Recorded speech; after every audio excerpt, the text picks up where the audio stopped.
Thanks so much for joining us here in the Fox 4 Weather Center. Let's quickly break down the tropics, talk a little bit about what is and is not out there. There are actually 3 different waves of energy that we are currently monitoring. So this wave is what we're really going to be focused on as we head into early next week. So over the weekend, early next week, this area right here where you see in red, this is where we could potentially see an area of low pressure develop. Hasn't formed yet, but currently we are anticipating that right here in the southern Caribbean, across the central Caribbean and back toward the northwestern section of the Caribbean.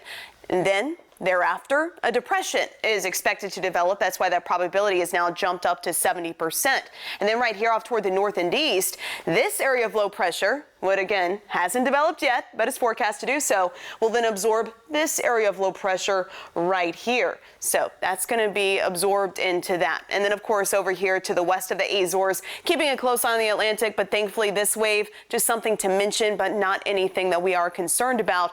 What is most interesting, though, is that other wave that is projected to develop in the Caribbean could eventually increase our rain chances. And I've updated my 7-day forecast to reflect that. Of course, I'll show you that here in just a minute or so. First, though, let's talk about the here and now, and then we'll dive into that potential next week. But here we go. We're looking live from the Margaritaville Beach Resort. Beautiful here at Fort Myers Beach. Everything calm and quiet tonight. Enjoying those mostly clear skies. Winds still a bit breezy at times out of the east, and that has helped again to bring some of those spotty rain showers to our friends there on the East Coast. But for now, showers, sprinkles, few and far between. This time tomorrow, though, I am anticipating a little bit more activity on radar. But for now, those showers are exceptionally limited.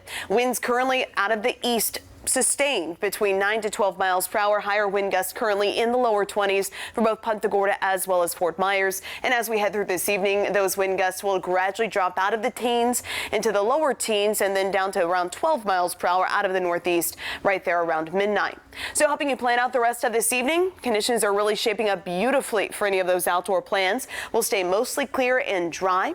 Temperatures dropping into the upper 70s at 9 and 10 o'clock, then into the mid 70s by around 11 and midnight. Here are those weather headlines. For tomorrow, we will see a better opportunity for a quick moving shower. So just a heads up, not so much worried about the lightning potential. So at least you don't have to worry about that threat, but just something that we're going to be seeing more of, those quick moving rain showers coming in from the east. Again, some of that Atlantic moisture. It does look like, though, it's going to be a little bit drier on Sunday.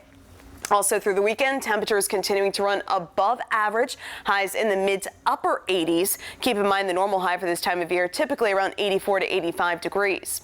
And then as we head into next week, because of the potential for the area of low pressure to develop off toward our south, that will be elevating our rain chances starting Tuesday afternoon and evening, Wednesday into Thursday. So that's something you will be noticing more of. Better chance for isolated to scattered rain showers Tuesday heading into Wednesday. But for the rest of tonight, expecting mostly clear skies. Will kick off tomorrow morning, mostly clear to partly cloudy. And then for tomorrow afternoon, that better opportunity for some of those spotty showers to develop. Morning lows in the upper 60s and lower 70s. Again, continuing that above normal regime. And then for your Sunday morning, friendly reminder, daylight saving time ends at 2 a.m.